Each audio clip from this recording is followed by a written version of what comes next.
That's why we do it. That's why we do it. That's why we do it. That's why we do it. Reset. Run it back. Run it back. Run it back. We faked a manhunt. Well, 3 times actually. But the third one was different because we wanted to do more than just fake it. We wanted to make you question what was real. But let's back up a second. How did we do this? And why did we do this? Well, the original idea behind this series was simple. Many years ago, we wanted to try making a real manhunt. But everyone knows they're staged, so why not give it the WWE treatment? We didn't want to bury the truth in the description, nor reveal secrets 5 years later in a random live stream. So we admitted that it's fake up front.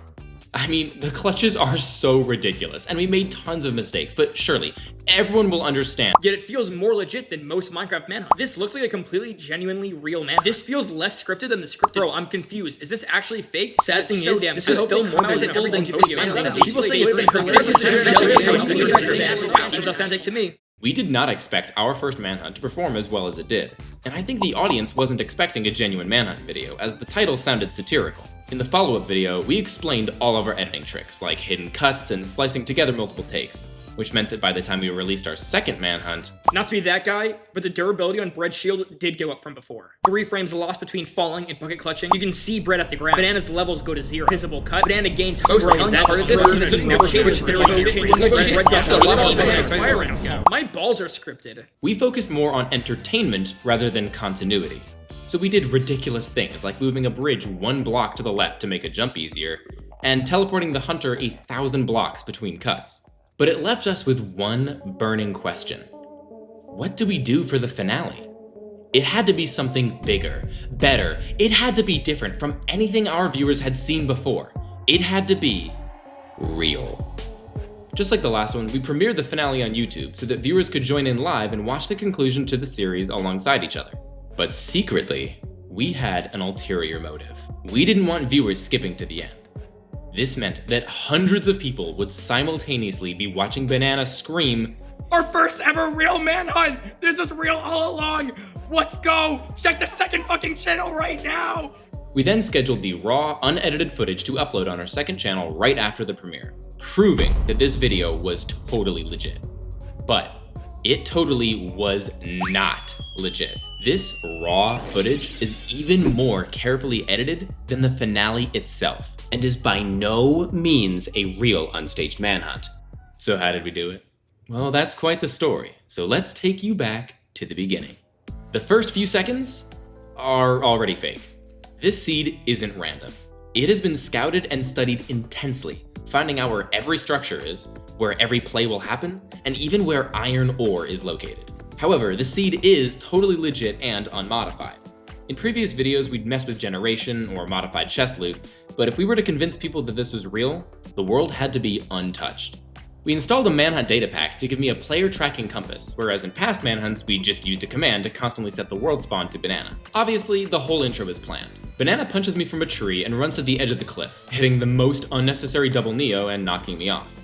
After blocking up the water like we discussed, we both went our separate ways to gear up a bit, and then had our first secret conversation. Banana sees my name tag coming up the other waterfall, but needs more time. So he whispers this to me. Should I kill you? Go for it. But wait a minute, you may be thinking. I didn't hear you guys say that in the raw footage. That's because we record our game audio and voices in separate tracks, so that we can edit out one or the other in post. We often whispered to each other as a subconscious way of differentiating between planning and banter. This was helpful for when we needed to communicate with each other without stopping or pausing, such as moments like these. Just give me a heads up if you start coming up. I can't right now. You are coming up? Yeah. However, one issue is the fact that unlike most people, we record our videos in the same room. So whatever I say into my microphone gets picked up on the other one. The problem wasn't getting rid of the voices. The problem was the silence. Listen to this clip. You could easily tell when we cut the audio.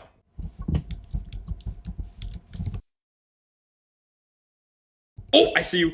Given how apparent this audio change is, we decided the most simple thing to do was to take random audio samples from throughout the recording of mouse clicking and keyboard pressing and place them in the dead space like skin grafts. This editing technique was used throughout the run for planning purposes and also just to check in with each other. For example, This next death wasn't originally planned, which is why immediately after, we cut out this audio. Is that okay that I killed you? I don't know. I think that's fine. That gives me space. I need a bunch of food. I spawned back up on the cliff and mined for tools again, while Banana stalled by killing Enderman. Next, Banana came up the water and we got into another fight, ending with Banana getting knocked off and me following. This was a perfect transition into the next part we had planned, which was a massive chase scene through the shattered savannah. So, was this manhunt really a 2-hour-long uncut recording? Even some skeptics thought it was, assuming that it was all still planned, just executed in one attempt. This could not be further from what we did. We would make save states of the world as checkpoints, so that if Banana died, or we went too off script, we could go back and try again. We set these up right before something important was about to happen, so we could keep trying again until we got it right. So let's play a little game. I'm gonna show you a short clip, and you're gonna tell me where the hidden cut is.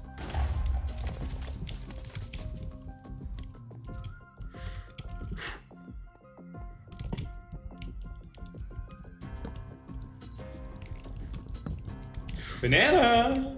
Woo. Oh. Oh! Oh my god.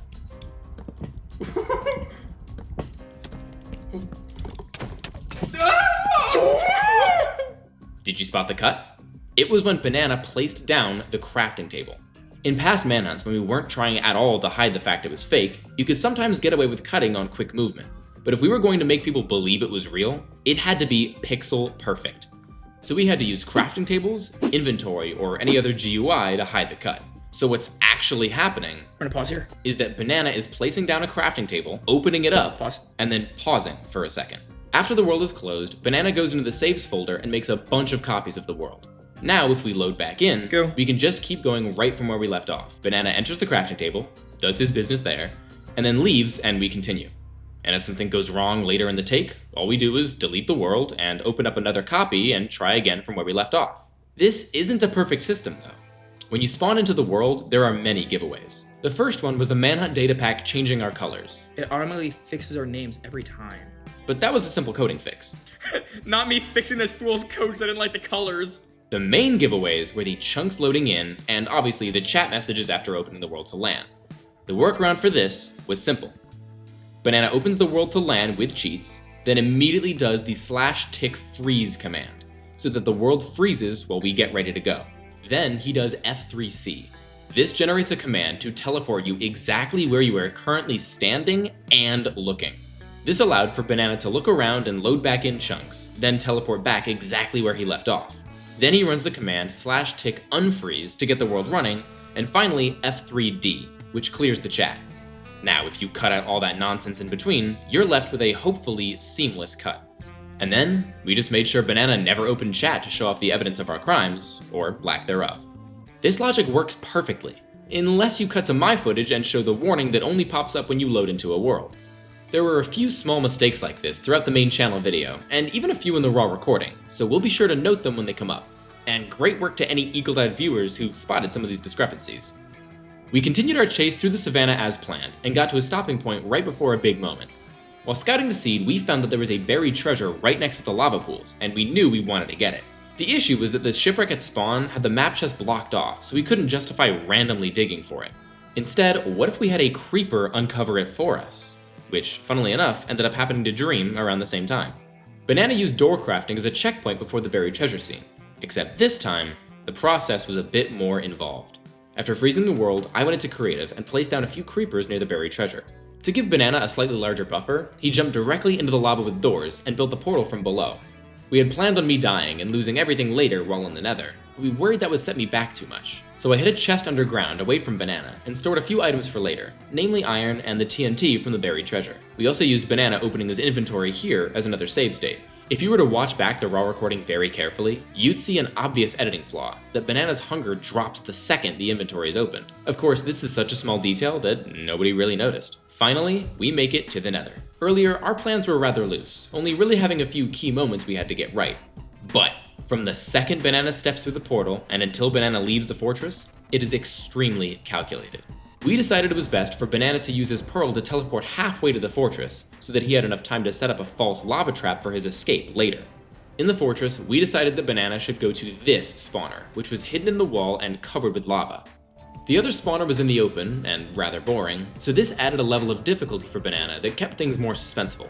While this fight is happening, I am also struggling due to all the mobs. Oh my god. Dude, what the fuck? There's so many fucking guys there, I can't get to you. Like, should I just stay and literally fight every single one? Because I can't run through them. But frankly, this just gave Banana the time he needed to finish getting the blaze rods and get ready for our next scene. We needed an excuse for another checkpoint, so it was perfect that Banana breaks his axe on the last blaze so that he can place down a crafting table to make a new one, as well as a bed for the next clutch. What you just saw there was about an hour between takes, because we were both struggling to get this next scene right. This was by far the hardest part to execute, because the one thing we can't script is how mobs behave. And in a basalt fortress, there were tons of mobs. Every time we tried leaving to pull off the bed clutch, one of us ended up dying and we had to start back from the beginning. Most of the issues with this stemmed from the bridge we were jumping from. We either needed to change the script or change the world.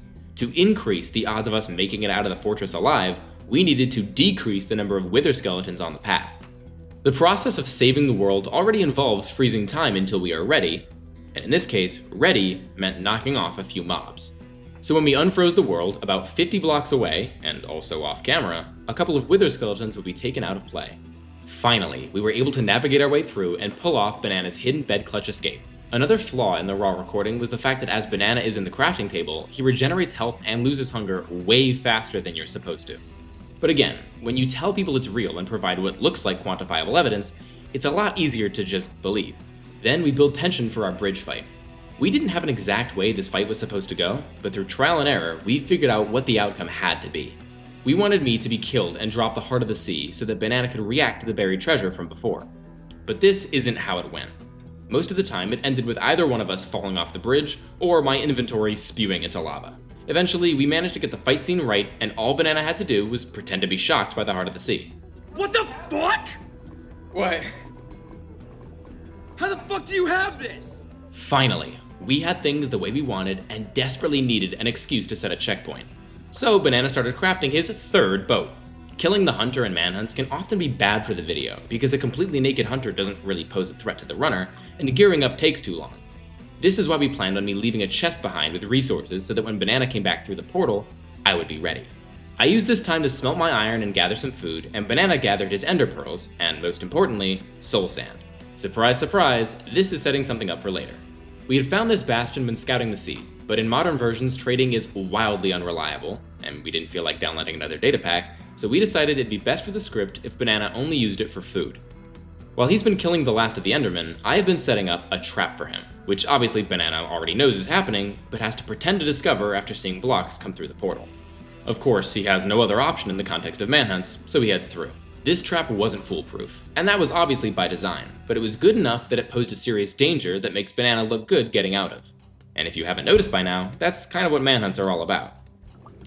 You can't come in the portal. I didn't mean to, the water forced me in. Clearly this video doesn't count. After escaping the portal trap, Banana makes it to the surface and follows the eye to the direction of the stronghold. Once we get to the island, we set another checkpoint, and log off for the day. Although we were only an hour into the raw recording, with all the failed attempts and technical difficulties, we had actually been playing all night. So we loaded it back up the next day and kept going. We had pillared up for a fight scene because, I don't know, it's a manhunt. You're just obligated to have at least one tower per video. So we set up platforms, and then the craziest thing happened. Banana crafted a fishing rod as I was making a TNT cannon, and improvised killing me with it on the first try, completely legit. Yes! Oh my god! No, that's not what happened. This was extremely practiced. Please stop believing this is real. At this point, you get it. We had a clutch in mind, we made the setup for it, and then executed it after a few attempts.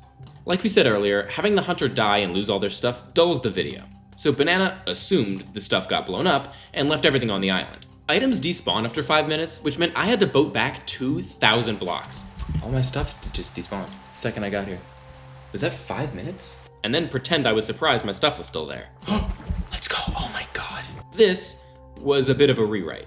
This quote right here, And I just fucking forgot beds were a thing, dude. I kept just like dying and respawning on the mountain at spawn. Not scripted. Completely true. I was supposed to have a bed set by our tower, but evidently this did not happen. By the time I got back to my stuff, Banana was already in the end. But if you watch the manhunt, you know this isn't how it went. We had planned on entering only seconds apart, and right now we were minutes off. I can get all that stuff in. I don't know if I'll be able to go back, get sheep, and then also make it to you, and then also like then I'll do a much larger triangulation because I stayed really close to where we were. We decided the best option was to go back and have Banana pretend to be worse at triangulation so that it took longer to find the stronghold. The portal room is a right turn and then a left turn. So to make things more realistic in the raw footage, Banana went in all the other directions. Here is where the final clutch happens. Banana digs into the back wall and sets up a pearl stasis chamber as I enter the stronghold. Then there's a really obvious editing mistake. When Banana sees the advancement, he reacts, "Oh!" And then after we make a checkpoint, he reacts to the message in chat again. I see a little name tag. This is because we messed up the timing between cuts, which is also why the chat message lasts 5 seconds longer than it should. The stasis chamber Banana made is triggered by a 5-minute timer, the exact time it takes for an item to despawn. When Banana threw a block on the pressure plate, he also started a stopwatch on his phone, so he could know exactly when it would go off. The great thing about the newer updates is that Ender Pearls now load chunks, which means even when we were both in the end, this timer keeps ticking. Everything we did in the next 5 minutes had to be one continuous take. Otherwise, people would set their own timers and realize it was a bit off. Banana used this time to shoot crystals and keep things tense, all while keeping track of time. These 5 minutes had lots of cut audio because every 30 seconds or so, Banana would say, 2.5 minutes. As the stopwatch got closer to 5 minutes, we made our way over the void.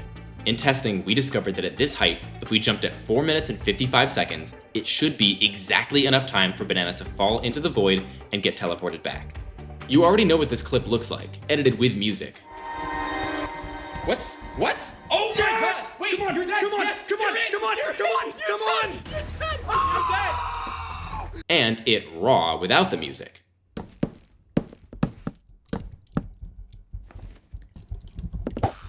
What? Oh my god! Wait, come on, you're dead! Come on! But here's how the real raw footage looks. 10 seconds left. 5, 4, 3, 2. What? Oh my god! Wait, come on, you're dead! Come on! This next part actually had a bit of truth. Banana screamed so hard he actually got really lightheaded. Oh my god, I'm gonna pass out. But he fought through it and kept it going. Unfortunately, we went a little off script because of it.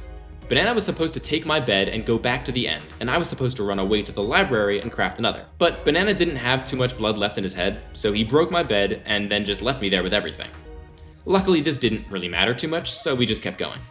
Something else that wasn't supposed to happen was the dragon glitching for 20 minutes straight and not being able to perch. Oh my god, it's not perching. Is it bugged? I don't know. So Banana pretended to fix her pathfinding by unloading her, when in reality we just made another save state and rejoined the world. This worked, and Banana was able to kill the dragon. While he killed it, he said this. Yes! No! Yes! But he was supposed to advertise that it was real, and tell the audience to go check the second channel for proof. So immediately after, Banana did a voiceover and we swapped it during editing. What's the voice that I need to do for, like, I can't believe it was real? Say it, just make it natural. Oh my god! With the heart of the sea, our first ever real manhunt! This is real all along! This is where the manhunt ends, but the raw footage lasts for another 20 minutes, where we stay in character and pretend like it was all real. However, it was pretty difficult to do, and sometimes our language seemed to heavily insinuate that everything you just watched was fake. We're telling you this right now. This is 100% true. Not the manhunt. Well, yes, but what I'm about to say is 100% true. We are not doing a rematch, grand finale, post-rematch, whatever. And then I proceed to waste 10 minutes at the end trying to do a Neo. So we cut out a fair bit of the ending and just let the raw recording speak for itself. Yeah! Cut it! And that just about wraps up our Manhunt series. We currently have no plans on making another. I think we've reached the creative peak of scripting our manhunts by trying to prove that it was real. Thank you all very, very much for joining us, and we're sorry to those that we led astray. From the beginning, people seemed to appreciate the candid nature of our first Manhunt's title. Faking the evidence that it was real did not ultimately make a better final product. I mean, hell, the original edited video still had its own mistakes. For us, this acted more as a social experiment to see how far we could push a narrative. But ask yourself, did you closely analyze the raw footage? I mean, why should you have had to? Unfortunately, that's because misinformation comes from all angles. And although we didn't fool everyone with this stunt, tons of people took us at our word. So if there's any takeaway from this, lead your life with honesty. And more importantly, your favorite manhunt probably isn't real.